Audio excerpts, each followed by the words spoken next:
Those of you who have watched my channel for a while know I always talk about the three game faces: the scowling game face, Kobe Jordan; the stoic game face. You can think like essentially the Spurs, Kawhi and Duncan; and then the smiling game face. You can think Curry and maybe Magic Johnson. But I think Antman, what a terrible nickname, by the way, who I love, I think he's come up with a fourth game face. And I'm going to call it the Deadpool game face. Anthony Edwards kind of has a game face that is like Deadpool. It's a cracking joke, kind of witty, sarcastic game face. It's very interesting, right? To think about how he talks trash, how he'll taunt the crowd. It's a killer instinct. It's a form of the killer instinct. And it's very interesting. It's kind of like an evolution of game faces, an evolution of the mindset of talking trash.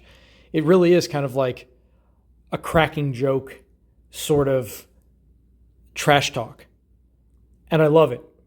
Now, I will say, I think Anthony has to be also the killer. He also has to have that snarling game face. You can joke too much, right? And I know this probably keeps him loose. This probably helps him more than it doesn't. But I do think he needs to have a more aggressive, snarling game face more often. I've seen it before. I'm not saying he doesn't have it. But I think at a certain point, you can crack a smile, but maybe you shouldn't. Do you know what I mean?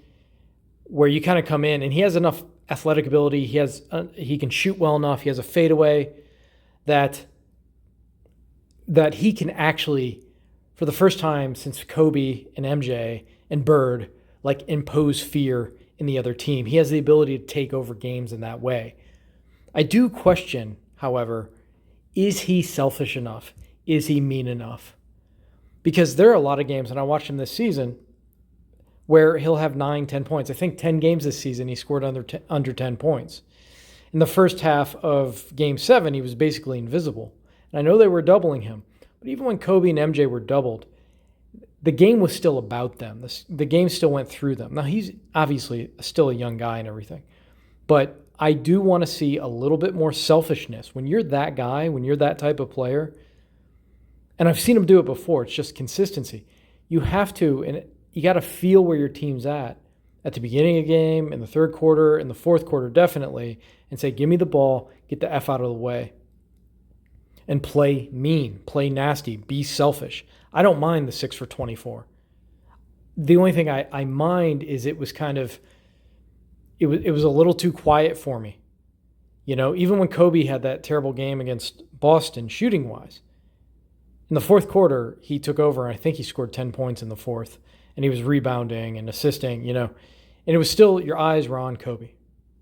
Anyway, so that's just some things I see with Anthony Edwards, who I love. And the game's better when you have a 6'5", 6'6" guard who are, bigger than normal, but not like freaks of nature as far as height goes. To watch somebody fly through the air, dunk shots, block shots, have a fadeaway, it's the most beautiful form of basketball, to have a 6'6", hyper-athletic person moving well, shooting great shots. It's the most beautiful part of the game, in my opinion. What I would like to see him add, I always add one more thing when I'm making these videos because I just kind of go off the top. Don't kind of go off the top, I go completely off the top. I would love to see a better layup package from him. He has the ability to do a lot of the up and under, the crazy hang time stuff that Jordan did. And I'd like to see more of that. He does it sometimes, but I'd love to see him on the baseline instead of dunk, float, and go to the other side. I'm missing that so much. It's like my soul misses that. Now, he's never going to be as graceful as Jordan. He doesn't land like Jordan. He doesn't move like Jordan. Nobody does. It's Jordan. But neither did Kobe. But Kobe was still fun to watch do things like that. Now, that shot kind of looked like MJ. But, somebody, I got into an argument with somebody on Twitter who was saying he moves just like MJ. I'm like, okay, I've watched way too much MJ to say that. Now, does he shoot the same type of shots? Does he kind of get to the same spot sometimes? Absolutely. But Jordan didn't dribble like that really. Right? They don't move the same. Their arms aren't in the same position. They don't float through the air the same. Anyways, I love Ant, but God, pump the brakes with the Jordan stuff. Anyways, see like there, that's a nice reverse layup, but do you see how less graceful it is than MJ? If I was his skills trainer, I would try to add some gracefulness to his game because he has the ability, the vertical jumping ability to really, like have some beautiful layups, not just cool layups that like that up and under, but some beautiful layups. I do like his jump shot. I like his form, and I love 6'6" guys who shoot fadeaways. So a big fan. I think to go back to the original point, he's a lot like Deadpool. It's kind of a new style of an NBA player. I can think of some other players who are kind of that way too, but no one really like him. I mean, he's at that caliber of player. Like he's obviously, if his career continues on this path, who knows where he ends up? Top 15, top 10. It just depends. It's all up to him. If he wins a championship this year, and he's the man, and he does that, 4 or 5 times, maybe you're looking at top 5.